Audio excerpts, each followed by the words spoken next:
Output tag genuinely represents the real result of a calculation, semantically distinct from a plain span tag or div tag. In this video you'll use it correctly.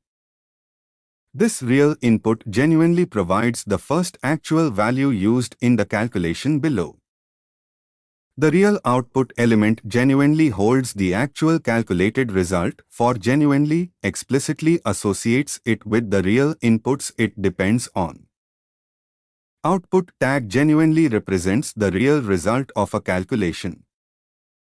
For genuinely associates it with the actual real inputs it depends on. It genuinely updates via real JavaScript, same as any other form-related element. Build a real simple calculator using two inputs and an output element.